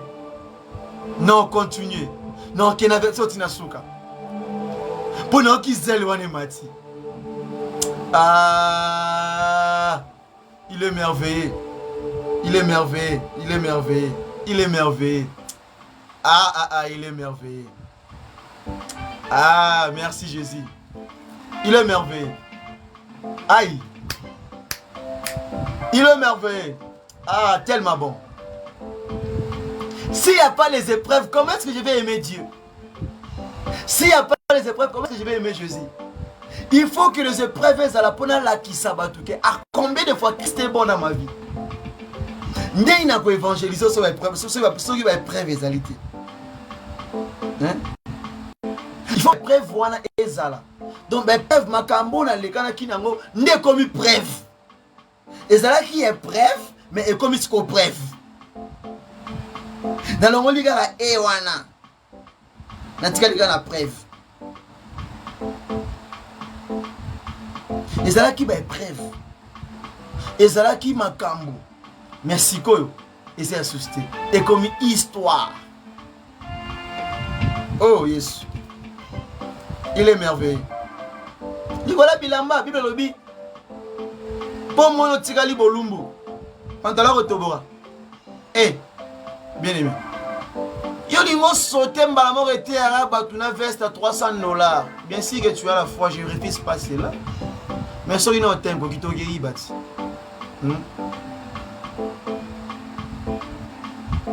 Comment on a fait un bi? Ah, ensemble. Caméra dans une qualité à bien te. Eh, mon abondé dans cette image bi. Ah, ensemble, t'es natika. Non, t'es à 4 teams qu'on a caméra propre et bien. N'avant bi, est-ce que Paul? Bala posa ba mone longi na yo ba mona nengo la takato bazana posa ba yoka message. Tu vois comment est-ce que cause en intimité malana nzambe ndesa la ramutu. J'ai dit oh mon Dieu pardonne-moi. Yango molingai na tindaka na lobaka na sala ka lobi na sala. Ondimi mpete etalio. Christ est mort que ceux qui ont les oreilles pour attendre va sanini ba yoka. Oza monter masani a bomba. Oui. Ba force à monter évangile. Moi je fais le na opesa na okende. Christ va dire ko pesa okende. Allez. Yo soro pesa évangile au temira bisa montikali. Aboyi. Baby c'est premier tour. Deuxième fois, troisième fois. Yo to tikié. Mais yo soki mutalingi nete okangamira na. Tala. Et ça, mutu na vie na yo, faut ebisaka bango boye. Na kata verbe aller. Mutu soka na vie na yo, akoti na vie na yo, tango salela yo, tango sunga yo, tango lesa yo, tango bokola yo. Amona ke soki alongwe yo exister suste, yo zesuste. Yo be tuna ye, tango yo zalaka tinanda oliandeni. Na nda kola tandeni. Oui. Poye bake na vie ya mutu bisika yo limité ngai nzamba bandi ya ye. Ozalaki te nazalaki ndenge. Allez, continue y aller. Tika o tema penser mususu na pesa ki na salaki te yo sala. Que Dieu vous bénisse. Yo continue ko sala. O ngam na sala kai. Ngam na lati sarai. Ngam na bokola rai. Ngam na pesa rai. Yo eka mikolo yo. Dako mikolo baboy. Tango wana zalaki ndegeni. Tana otambwisa mai, tana obela chasse, viva market, chasse yo zaki wapi. Nanda Goliath. Nakufaki. Tana osaki lumbila, nakufaki. Nanda Goliath. C'est ça. Quand il y a ces choses, tant que vous avez des personnes qui sont au continent Nzambe. Continuez au Sahel Nzambe. Continuez au bon de là. Continuez à prier. Continuez à évangéliser. Continuez à sunga mosa Nzambe. Olanda bangote sala mosa Nzambe. Oh, sala mosa Nzambe. Acclamez pour la gloire de Dieu. Que Dieu vous bénisse. De continuer verset. Dieu est merveilleux. Babi, ou le péri, ou le paix. Toban ba bomayendo banga. Hein? Ba jamba kata bango bitu. Ba mari basuka wapi. Kufata pona Yesu esemoti. Ok bisika bi.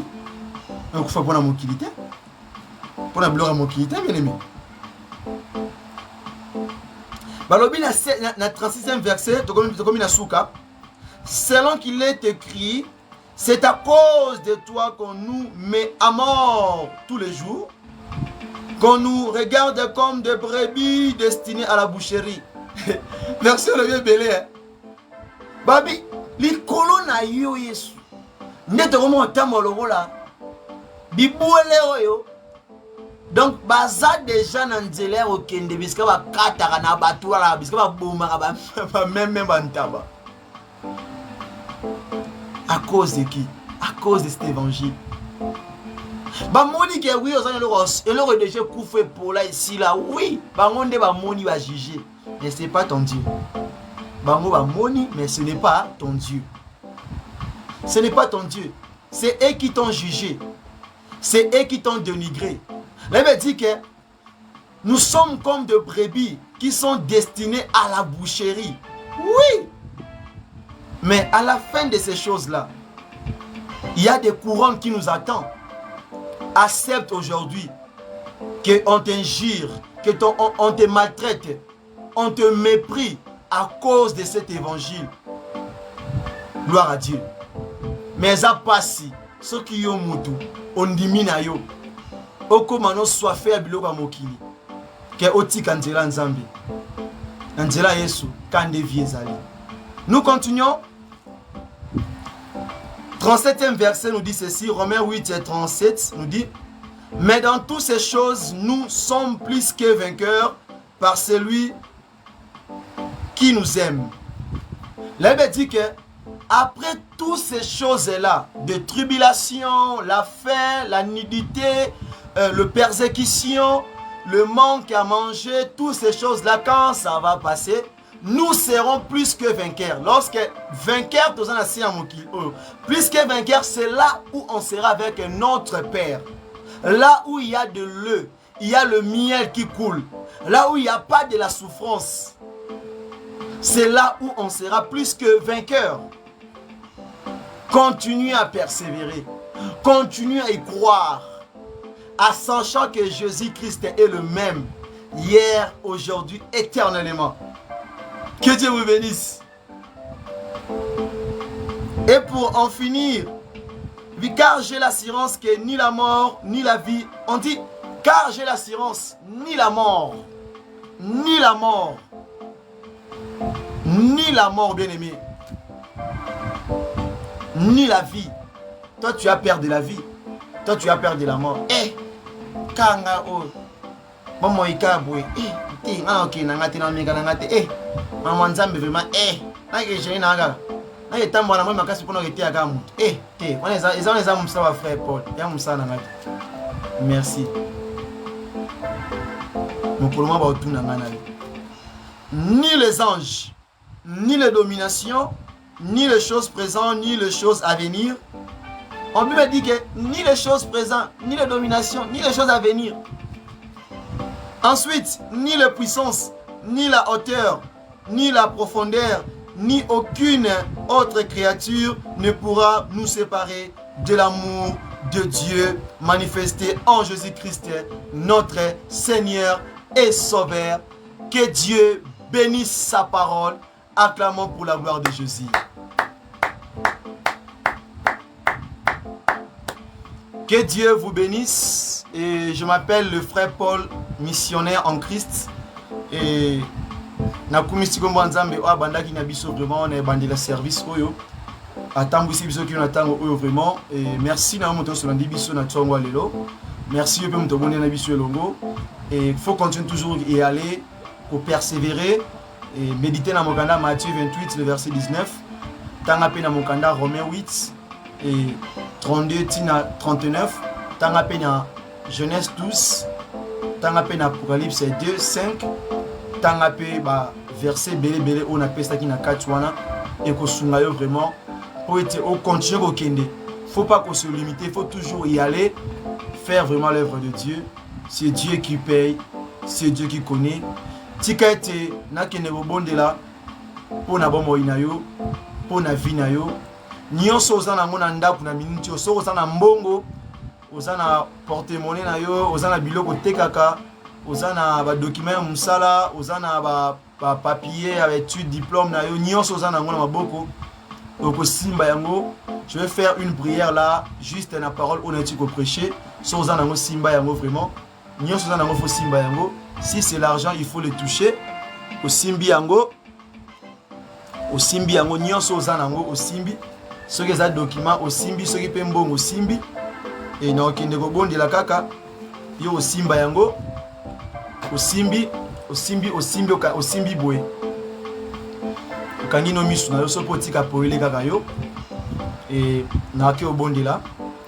Yahweh na kombo na Yesu Kristo.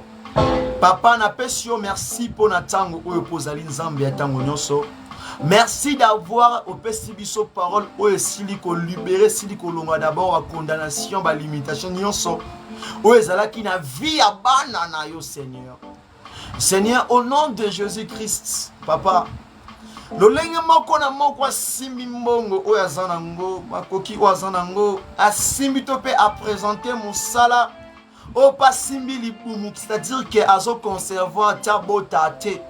O pe a simbi swati ano, o pe a simbi swati papier na sina koloba etazaya kondima ozwa musala, mususu libala Seigneur. Papa lelo oyo moko na moko a soulever o azanango, c'est-à-dire que alinga tamola na oyo azanango, mais Yahweh yo okota na oyo moko na moko azanango Seigneur. Yo bako sala ya mingi, même les prophètes abaki na mwasi pesanga oyo azanango, ensuite nga lotala oyo etikali na par na yo. Tango pesaki bilei wazalaki nango ebeke lobi tanto ozalo ko liate mais tango pesaki et yo répondaki na ba réponse o pesaki na makambo oyo bandeko ko déranger moi si wana o intervenera ki na kana Seigneur. Papa toi tu es l'intervention rapide Seigneur. Moko na moko asimi mbongo nyonso muto sa simbi na tango oyo. Papa tika amona verbe aller. Amona vraiment c'est parti. Et nous fait banda ko tambola na kombo na Yesu Kristo papa. Papa souezala ki kama mbongo finance et fongwama. Ni kama robota papa yo pesa mapasa. Ni kama libala yo pesa libala stabilité. Ni kama classe yo pesa assurance pe pesa moyen yo ko pesa ete moto koma tina suka ba étude na ye. Ni kama nyonso moto so zana ngona tango oya maladie ya pota opération nyonso incurable invisible papa. Nandi mete yo zo mettre fin na ngo poso banda marche ya sika in the name of Jesus. Papa, je crois que là maintenant tu as fait de grandes choses. Yo fongoli nandi miete lolengo sali na simanango to pesa action de grâce to tombo la kombo na yo pour se manifester yo sali ya mingi kumisama na yo to pesio masanjoli papa na profiter pe koloba ete sembola loboko na yo pour na bana ba fele ba femme veuve Seigneur visiter bango au nom de Jésus-Christ. C'est pour cela nous avons ainsi prié comme un seul peuple ensemble dans ta présence. Nous disons merci Seigneur Jésus-Christ. Amen, amen. Que Dieu vous bénisse abondamment. Nzambe apambola bino vraiment. Nzambe apambola bino. To silisi service na biso. Kabola audio oyo et kabola audio pe vidéo. Yom tozi audio kaboli audio. Yom tozi pe vidéo kaboli vidéo. Et bolembate ko s'abonner vraiment na chaîne nangai ya YouTube. Ezali na kombo ya ministère de la repentance. Bo soutenir chaîne wana vraiment. Ezana posa maboko na bino. Et yo bozana posa ko sunga œuvre oyo sunga yango otala te ba les on dit à mokili sala pona lokumu na nzambe nzamba ko pesa yo nzamba ko futa yo et vraiment nzamba pambola bino. Bon dimanche à tous, que Dieu vous bénisse.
complètement brisé. Aujourd'hui pour toi j'ai tout laissé, c'est un nouveau départ. Je ne reculerai pas, je veux m'approcher à toi.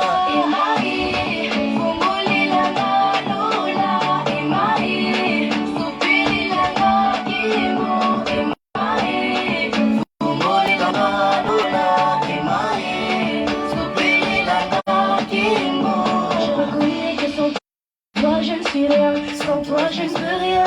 Je reconnais que tu es mon soutien, celui qui me maintient.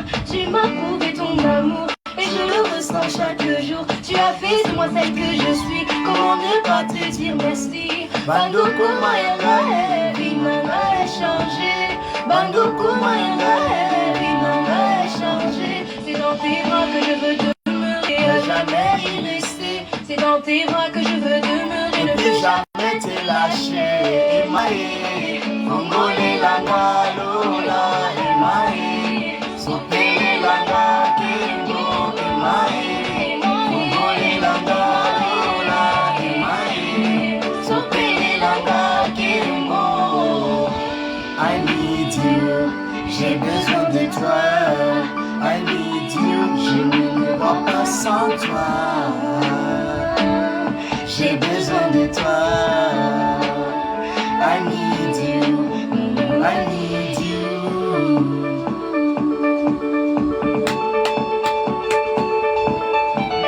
Ata bolobeli nga mabe nga na kolanda Mesia nanga. Ata botoli bofingi nga na kolanda Mesia nanga. Tolandi Yesu biso nyonso tolandi Yesu tolandi Yesu Emae, Fongole langa lola. Emae, Sopele langa kemo. Emae, Fongole langa lola. Emae, Sopele langa kemo. Emae, Fongole langa lola. Emae, Sopele langa kemo. Emae, Emae, Sopele langa kemo. Emae, Fongole langa lola. Emae, Sopele langa kemo. Emae, Fongole langa lola. Emae, Sopele langa kemo.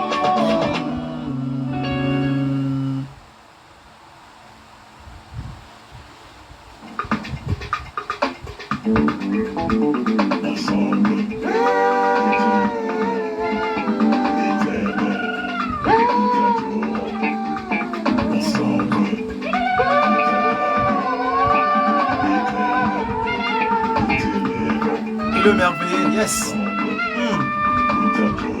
Oh, Alléluia. yes, amen. Oh, Venez à moi qui tous êtes chargés et fatigués, je vous donnerai du repos. Je veux que tu chantes avec moi ces coquilles. Allons-y, je sens. Come on. Naye na papa sinanga, naye liyo mikumba nanga, natiki yango na makolo nayo. Longulanja sonyoyo.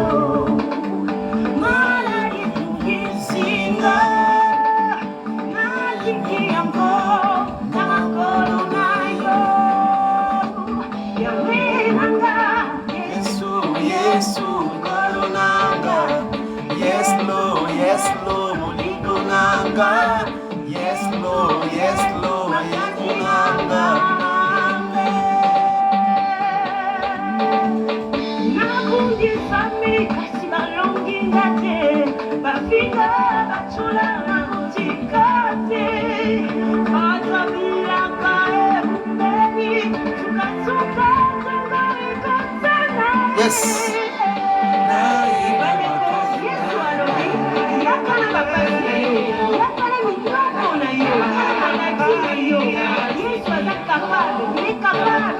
Il est capable. Capable.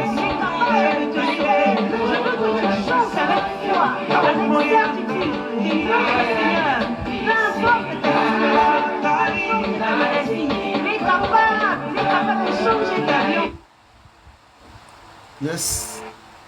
Yes lo mutima nanga. Yes lo. Oh.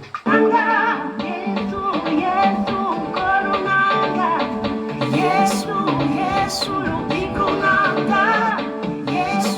Yesu makasi nanga.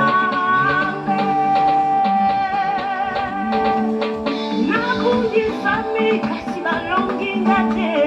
Bafinga bachola nakutika te. Ata bafingi bacholi otika Yesu te. Boya zali elonga na yo makasi na yo. Ata mi bebebelemi olemba ete kangama na ye. Mokolo moti ya olembaka yo. Mokolo moti ya otika yo. Ata na maladi na yo. Ata na bapasi na yo. Landa ye kaka. Il est capable. God is the capable. Yes. Oh.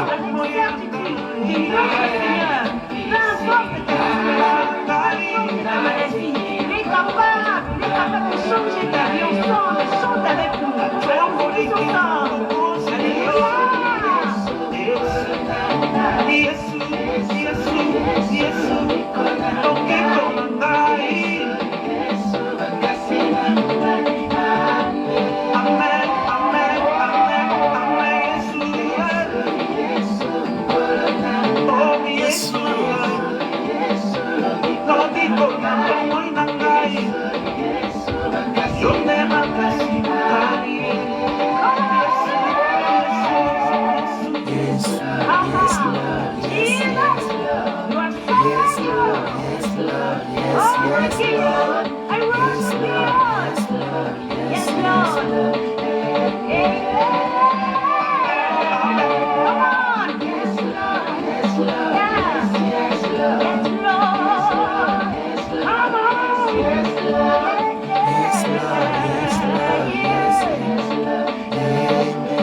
Ensemble avec les anges, crions, poussons vers lui les cris de joie, louons le Seigneur, entrons dans la gloire, que l'église se tienne debout et que l'Éternel fasse son entrée.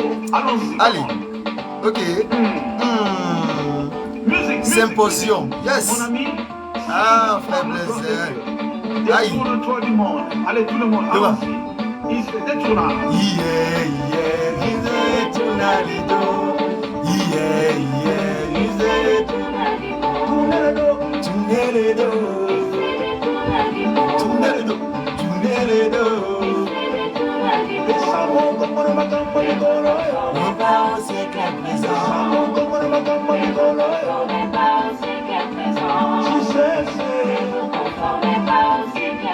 Tu ne peux rien marcher. Si comme c'est.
Tout dans ce siècle présent, louons le Seigneur dans la sainteté.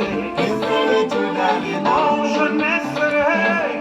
Bien-aimé, nazaraka ni esengo yembela nzambe ya monisi na sisi prédication natikaka na ngaka na ligne nayemba na ngai mpo nayeba ati napesa nzambe wana nini donc akomisane nga fu nakoma na nga biyembayemba nakoma na nga bibinabina parce que babonta nzambe elele ah yesu Daniel a tourné les dos. Le fils de Paul, le maître du roi. Ah, Daniel a tourné les dos.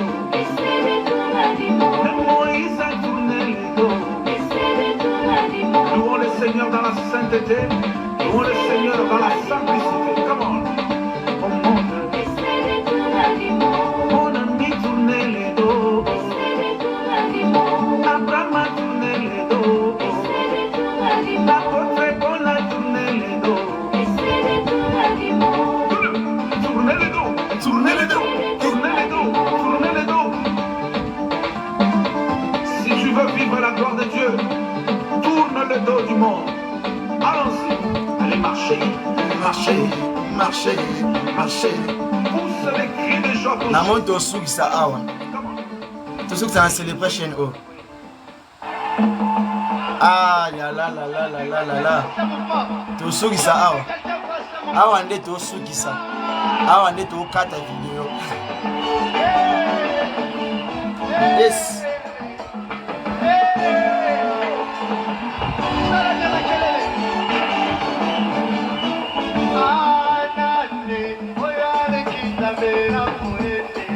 Oto moko te aleki nzambe na muya.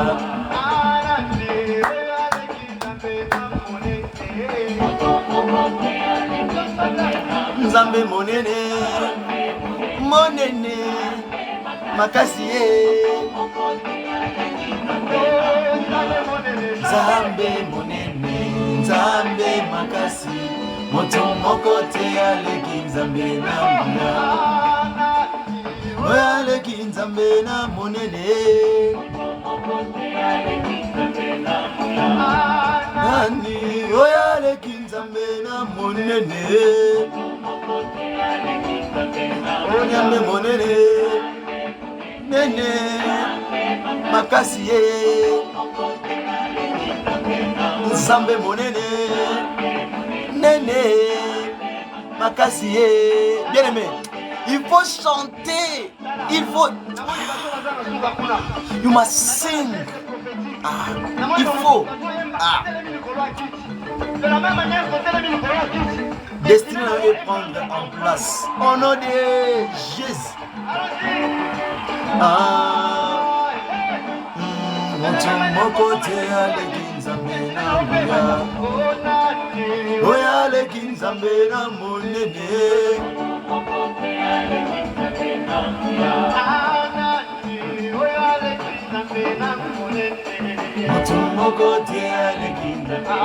Nzambe monene. Kende komela mai ozonga. Kende kolia ozonga. Po tosukisa na louange oyo. Aïe. Nzambe makasi. Moto moko te aleki nzambe.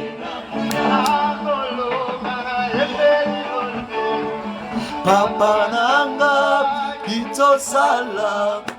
Koronga na embeni yorelo. Papa nanga oh kitosala ye. Koronga na embeni yorelo. Papa nanga kitosala. Koronga na embeni yorelo. Papa nanga kitosala.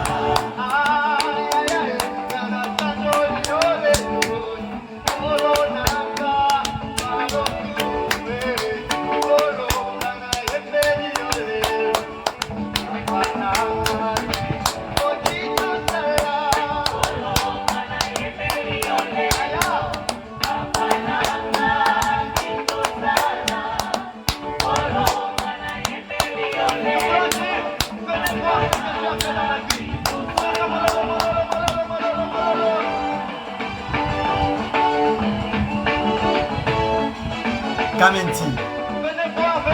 venez voir ce que Dieu a fait. Yakele. Oh. Bona Yesu. Yes. Bona Yesu. Tukana NC. Yes.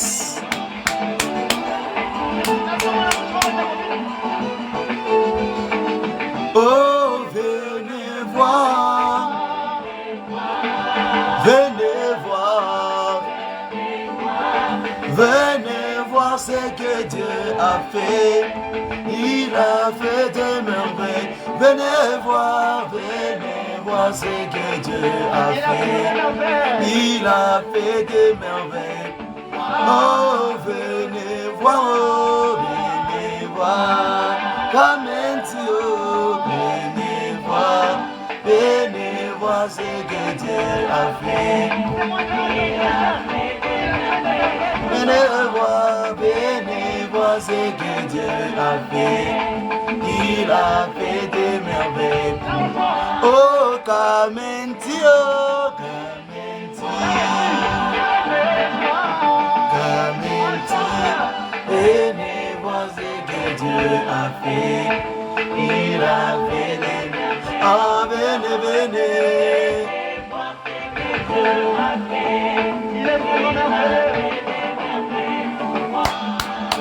Adonai, Adonai. C'est vraiment la joie d'être dans la présence de Dieu. Oh, yes. Adonai, reçois l'honneur. Oh, Yoshua Mashiach, yes. Tu es tellement merveilleux. Oh, tellement, tellement, tellement, tellement.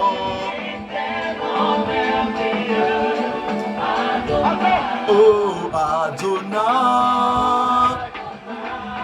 Adonai, je te bénis. Adonai, reçois l'honneur, reçois la gloire. Bien-aimé, ata mikono pika, ata maboko beta na yo, ata kelelo beta na yo. Yes, tellement, tellement, tellement, tellement.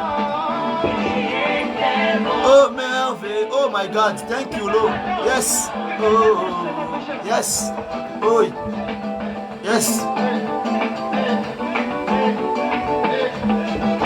Thank you my Savior, yes. Mololo, mololo, mololo, mololo. Elombe Zamboyo Tone Toli Elombe Mbisama Sanjolama Onetwa Midikolo. Oh, Yoshua Mashiach, thank you, my Lord. Yes. Onetwa Milikolo.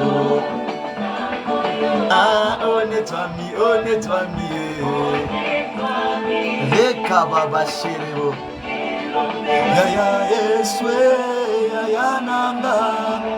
Oh, Yeswe, yaya nanga. Oh, yaya Yeswe. Oh, yemba yaya ye. Yaya ye. Oh ya ya Yeswe yonde lombe mobaye ye ye Yeswe ya ya nanga mogwe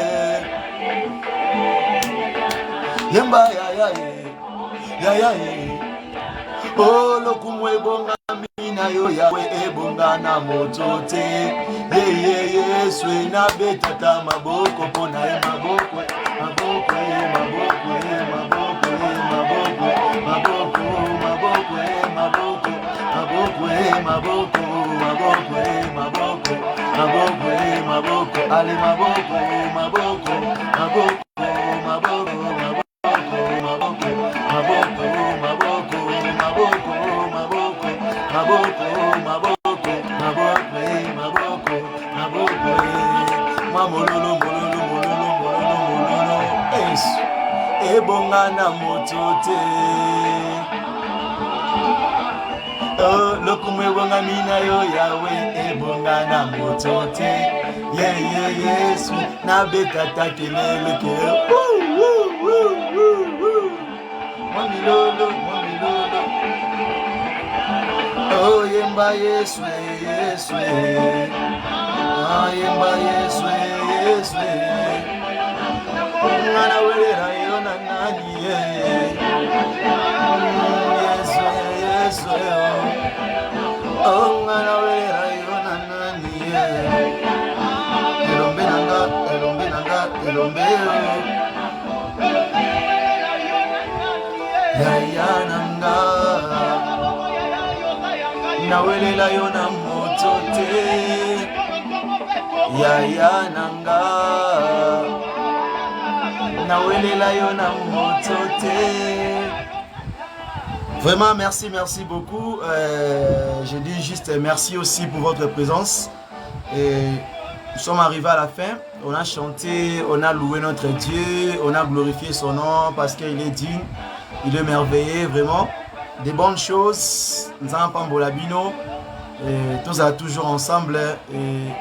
Et ça facilite souvent. Et surtout dans le bateau, on vivra dans le moko. Baza seul dans le pays ou dans les pays étrangers. Parce que la famille musique. Pour moi, baza une difficulté même à dimanche avec l'église.